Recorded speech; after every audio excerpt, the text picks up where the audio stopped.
A atração a seguir é recomendada para todas as idades.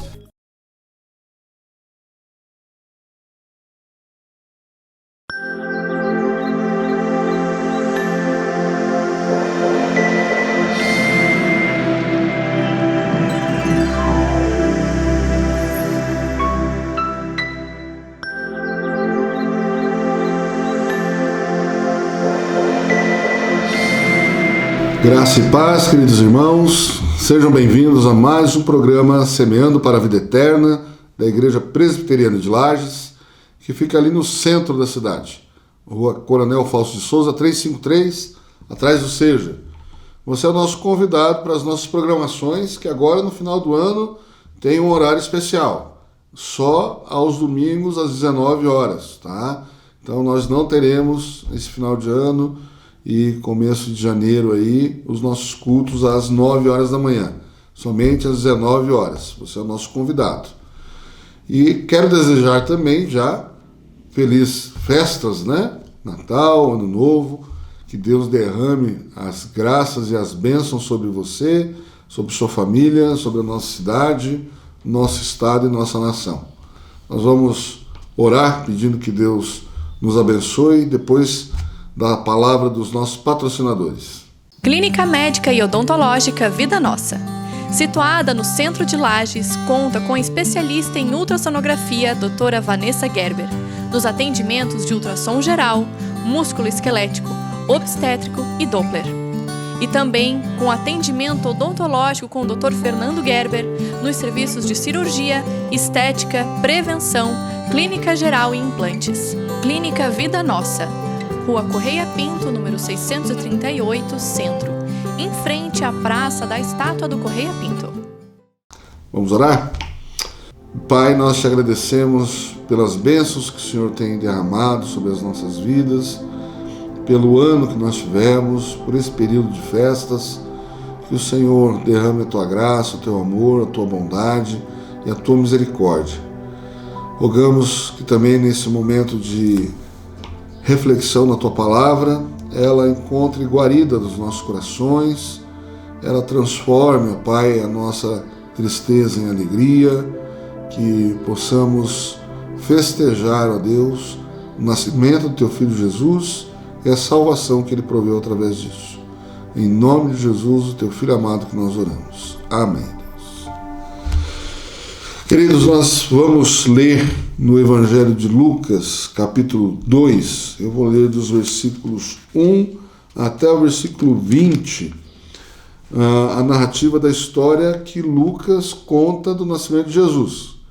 Vamos lembrar aqui que Lucas, ele é contratado, ele é financiado por um tal de Teófilo, ele coloca isso no início do Evangelho dele e também no início do livro de Atos dos Apóstolos, dizendo que ele foi um investigador da história para contar a história de Jesus Cristo e da igreja no início da sua trajetória. Então, Lucas é um médico, conhecido médico, e um historiador. Ele vai e entrevista pessoas que conviveram, que eram parentes. Ele diz que uma série de investigações ele fez desse modo. Então eu quero trazer aqui uma narrativa que Lucas, o evangelista Lucas, fez com base em pesquisa, com base em entrevistas sobre o nascimento de Jesus. E aí depois a gente vai fazer algumas reflexões sobre isso. Então o Evangelho de Lucas, capítulo 2, versículos 1 a 20, diz assim: Naqueles dias foi publicado um decreto de César Augusto convocando toda a população do império para recensear-se. O primeiro recenseamento foi feito quando Quirino era governador da Síria. Todos iam alistar-se, cada um à sua própria cidade. José também subiu da Galileia, da cidade de Nazaré, para a Judéia, a cidade de Davi, chamada Belém, por ser ele da casa e família de Davi, a fim de alistar-se com Maria, sua esposa, que estava grávida. Estando eles ali, aconteceu completarem-se-lhe os dias, e ela deu à luz o seu filho primogênito, enfaixou-o e o deixou numa manjedoura, porque não havia lugar para eles na hospedaria. Havia naquela mesma região pastores que viviam nos campos e guardavam seu rebanho durante as vigílias da noite. E um anjo do Senhor desceu aonde eles estavam, e a glória do Senhor brilhou ao redor deles, e ficaram tomados de grande temor. O anjo, porém, lhes disse: não temais, eis que vos trago boa nova de grande alegria, que o será para todo o povo. É que hoje vos nasceu na cidade de Davi o Salvador, que é Cristo o Senhor. E isso vos servirá de sinal: e encontrareis uma criança envolta em faixas e deitada em manjedoura. E subitamente apareceu com um anjo uma multidão da milícia celestial, louvando a Deus e dizendo: glória a Deus nas maiores alturas, e paz na terra entre os homens a quem ele quer bem. E ausentando-se deles os anjos para o céu, diziam os pastores uns aos outros: vamos até Belém e vejamos os acontecimentos que o Senhor nos deu a conhecer. Foram apressadamente e acharam Maria e José e a criança deitada na manjedoura, e vendo-o, divulgaram o que lhes tinha sido dito a respeito deste menino. Todos os que ouviram se admiraram das coisas referidas pelos pastores. Maria, porém, guardava todas essas palavras, meditando-as no coração. Voltaram então os pastores, glorificando e louvando a Deus por tudo o que tinham ouvido e visto, como lhes fora anunciado. Até aqui. Amém. Queridos, nós sabemos que a história ela é contada ou ela é escrita, né? Os historiadores dizem assim: a história é contada por quem tem o poder, por quem está no poder, por quem tem a caneta na mão, é que escreve a história, né? Então aqui nós temos uma confirmação, de certo modo, disso, mas também temos uma negação dessa afirmação. Por quê? Primeiro, Jesus nasce como um viajante, ele não está em casa, né? Aliás, ele não está onde o seu pai vivia, ele é um viajante, ele nasce de um modo improvisado, né? Colocado ali numa manjedoura, que é um comedouro de animais, mas aqui nós temos alguém contando a história a partir da perspectiva deste nascimento. E quem tem a caneta na mão, a história na mão, é verdade, conta a história conforme ele vê e conforme ele descreve, de acordo com a sua interpretação da história. E nós temos aqui também, nas narrativas do nascimento de Jesus, a história dos magos que vêm do Oriente, né? E esses magos, como eles pensam também como os seres humanos, né? Como a nossa realidade, dizendo: quem escreve a história é aquele que tem o poder. Onde que os magos vão? Eles vão para o palácio. Eles interpretam uma profecia dizendo que o Messias, o Rei dos Reis, vai nascer, e eles interpretam o aparecimento de uma estrela como sinal do cumprimento da profecia, e eles vão procurar o Rei dos Reis. Onde? No palácio. E eles encontram Herodes ali, né? Então, essa perspectiva de que quem conta a história é quem tem o poder, os magos pensaram desse jeito e foram para o lugar errado. E aqui nós temos o testemunho de pessoas dizendo: quando naqueles dias, quando Lucas escreve sobre o nascimento de Jesus, vamos lembrar aqui, o Jesus histórico não é comprovado.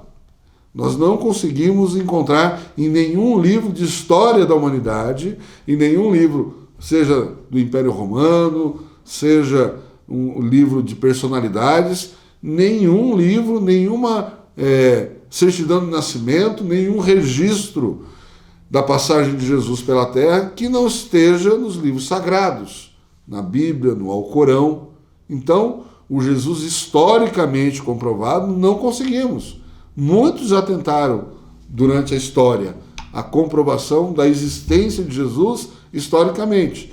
Então nós temos aqui um historiador que ele usa de um recurso muito conhecido também. Ele está falando da época de Jesus e ele cita personagens que são factíveis na história, estão na história, estão nos livros de história. Então Lucas usa desse expediente e fala: foi publicado um decreto de César Augusto, ele fala o nome do imperador, e ele fala o nome do governador da época, que era Quirino, que era governador da Síria. Então esse é um modo de datar, de colocar no tempo e espaço a pessoa de Jesus contando a história dele, simultânea com esses personagens históricos. Então nós temos aqui alguém que está contando a história de um personagem, que é o personagem mais importante de toda a história da humanidade, que é o Senhor Jesus Cristo, a encarnação do Deus verdadeiro, do Deus Todo-Poderoso. E ele usa esse recurso, vamos assim dizer, de redação para colocar e evidenciar a época que Jesus nasceu. E ele conta essa história, né? Há um evento que nunca tinha acontecido antes. O Império Romano dominou ali a Judéia, agora eles querem um recenseamento, querem saber quantas pessoas existem ali, quantas famílias, quantos comerciantes, por questões de domínio e questões de cobrança de impostos, né? Para eles terem como base para cálculo das suas cobranças de impostos. Então, nós temos aqui uma situação inusitada, não tinha acontecido antes. E essa situação levou ao quê? A acontecer o quê? Dessa família, José e Maria, terem que sair da cidade de Nazaré, onde eles viviam, estavam estabelecidos, e ir até a cidade de Belém, de onde provém a família de José, não é? Então ele é descendente da família de Davi, que vem de Belém, tá? Então essa da tribo de Judá.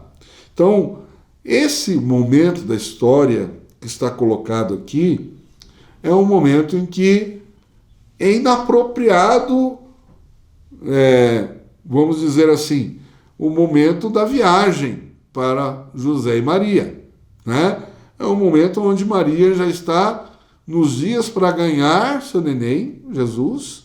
Imagina uma mulher grávida, já nos últimos dias de gravidez, tendo que enfrentar uma viagem, né? E essa viagem não é uma viagem tranquila, em carros luxuosos, macios, não, é no lombo de mula, às vezes tem que andar a pé, e essa viagem é uma viagem cruel, principalmente para quem está ali naquele estado de gravidez, né? Então, essa situação inédita de ter que fazer esse recenseamento, foi o primeiro recenseamento, como diz a palavra aqui, esse foi o primeiro recenseamento feito, nessa época, né, levou a uma viagem em cima da hora. E essa viagem foi tão desgastante que eles chegaram em Belém e ela já deu à luz, né? A gente está na narrativa aqui, vendo que assim que ela chegou, completaram-se os dias e ela deu à luz a Jesus, e eles não tinham lugar onde ficar, tiveram que ficar num lugar improvisado. Jesus foi envolto em faixas e colocado numa manjedoura. Se você não sabe o que é uma manjedoura é um comedouro de animais, não é? Então esse comedouro de animais geralmente fica ao ar livre. Alguns historiadores dizem que talvez esse comedouro estivesse numa espécie de subsolo, numa garagem, estivesse protegido, né? Mas nada confirma isso, né? São especulações. O natural é isso ficar a céu aberto, né? O natural do comedouro dos animais, se você conhece um pouco aí de fazenda, já viu uma fazenda, esse comedouro fica em céu aberto. Mas o que é certo é o seguinte, e isso foi improvisado, eles não tinham onde ficar, não tinham acomodações adequadas. Foi uma viagem desgastante, ela deu à luz. Quando nós lemos essa narrativa da história de Jesus, né, as crianças cantam na igreja, é muito lindo, né, encenado, fica romanceado a cena, né? Mas para quem viveu a cena foi algo terrível, algo cruel. Você não tem onde ficar, sua esposa dá à luz e tem que acomodar num lugar improvisado, né? Pense nisso. É algo que as pessoas, se nós pensarmos direito isso, nós vamos falar assim, mas que responsabilidade de José, né? Se a gente for colocar nos dias de hoje aí, assim, não pensou na saúde da esposa, que perigo essa criança nascer no meio do caminho, e que desgaste para a esposa, né? Hoje em dia, com todos os recursos que nós temos, a gente já pensa duas vezes em fazer uma viagem de carro, né? Com a esposa grávida, né? Com a mulher grávida. Então, se colocamos para pesar tudo isso, assim, mas que situação terrível, tudo improvisado, tudo em cima da hora, tudo mal feito, né? Envolto em faixas. Para nós, envolto em faixas aqui, é uma frase que a gente passa por cima, mas pense numa criança recém-nascida, os cuidados que ela precisa, né? De ser aquecida. Então, se ele foi envolto em faixas, é que não tinha roupa adequada também. Então, tudo improvisado, né? Tudo fora do lugar, parece. Parece. Por que eu digo que parece? Porque o texto continua. E o texto diz que havia pastores perto dali, naquele lugar. E pastores, você pode ter acesso a essa palavra agora e você pensa em mim, né? Eu sou um pastor, né? Aqui gordinho, bonitinho, cheirosinho. Mas pastores aqui de animais são pessoas marginalizadas. São pessoas que viviam para cuidar dos animais nos campos durante meses. Ficavam sem tomar banho durante meses, cheiravam animais, né? A comida era levada para eles e eles tinham que ficar lá tomando conta dos rebanhos. Então eles estavam fora da sociedade, estavam vivendo isoladamente, e a narrativa diz que um anjo se apresenta diante desses pastores e anuncia, fala assim, hoje nasceu na cidade de Belém Messias, né, o Salvador, que é Cristo o Senhor. O anjo anuncia isso para ele e o céu se abre, uma milícia celestial de anjos cantando, né? Cantando, aqui o texto narra até o coro, né? Glória a Deus nas maiores alturas e paz na terra entre os homens a quem Ele quer bem. Esses anjos estão cantando. Esse anjo disse àqueles pastores, hoje nasceu, é uma boa nova, de grande alegria. Hoje vos nasceu na cidade de Davi o Salvador, que é Cristo o Senhor. E aqueles pastores ficam atônitos, alegres e animados. Vamos a Belém ver essa grande novidade, essa grande alegria. E eles vão, encontram lá José, Maria e Jesus envolto em faixas numa manjedoura, assim como o anjo disse, e eles relatam tudo para José e Maria, que os anjos disseram, que o anjo disse que eles o encontrariam assim, e os anjos da milícia celestial cantando em louvores a Deus pelo nascimento de Jesus. Ou seja, será que a realidade que nós vivemos na nossa vida na terra reflete o que está acontecendo nos céus? Por esse texto aqui, meus queridos, eu posso te dizer que não, não é? Os céus estavam preparados para esse momento. As profecias já tinham sido dadas há muito, muito tempo, há 1000 anos, 700 anos atrás. Temos Isaías falando sobre esse momento. Temos o profeta Joel, o profeta Ezequiel, Daniel. Todos esses profetas estão falando sobre esse momento do nascimento de Jesus. E mais, o apóstolo Paulo diz que na plenitude dos tempos Deus enviou Jesus. Ou seja, se completou aquilo que Deus tinha planejado. Estava tudo planejado. No nosso plano aqui parece que as coisas não estão dando certo, são improvisadas. Estamos sofrendo, muitas vezes sofremos com situações, mas diante de Deus, dos céus, era o momento exato e o lugar certo. Você vai encontrar o menino Deus deitado numa manjedoura, envolto em faixas. O improviso ali significa somente que Deus pode todas as coisas. Nós estávamos estudando ou meditando na nossa igreja, nesses dias que antecediam o Natal, sobre as parábolas de Jesus. Como é que Jesus ensinava? Contando histórias. E a gente vê que uma das histórias principais, uma das principais parábolas que Jesus conta, causa muito alvoroço, que é a parábola do filho pródigo. E Jesus conta essa parábola por causa dos religiosos que julgam Jesus, dizendo: esse come com pecadores. Quem é esse, né? Esse aí come com pecadores, está comendo ali com cobradores de impostos, com pecadores, com gente que não vive corretamente. E essas pessoas estão ali ouvindo Jesus pregar. E Jesus começa a falar sobre julgamento. E a questão do filho pródigo é uma questão de julgamento. Mas a parábola do filho pródigo, ela é uma de 3 partes da mesma história: da ovelha perdida, da dracma perdida e dos 2 filhos perdidos. É essa a interpretação correta, os 2 filhos perdidos. A parábola não fala somente do filho pródigo. E nós temos ali, nas 2 primeiras partes da parábola, um desfecho. Aquele que se perdeu foi achado, e quando foi achado, houve festa. E Jesus terminou as 2 primeiras partes dizendo: do mesmo modo, há festa no céu por um pecador que se arrepende e é encontrado. Assim, ele não termina a 3ª parte da parábola, que é dos filhos.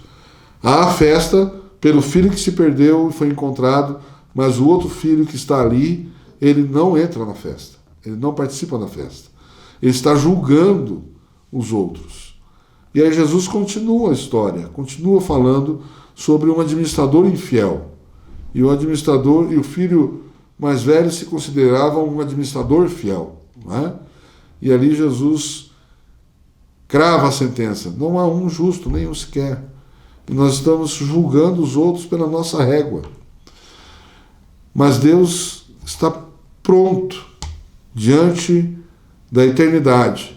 Ele proveu a nossa alegria, a nossa salvação, a nossa festa no céu, que é o Senhor Jesus, que veio no tempo certo, nasceu no lugar certo, conforme a profecia dizia, que ele nasceria em Belém. Pode vir alguma coisa boa de Belém? Pergunta Natanael, não é? Veio o Salvador, Cristo o Senhor.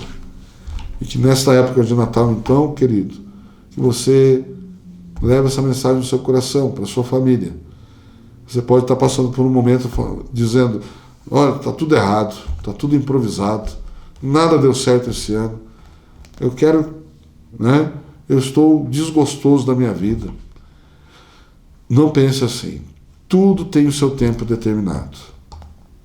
Aqui a terra, aqui no nosso plano, nós não estamos refletindo o céu. Não é o céu aqui. Por mais certo que esteja a sua vida, por mais o mar esteja calmo, não é o céu ainda.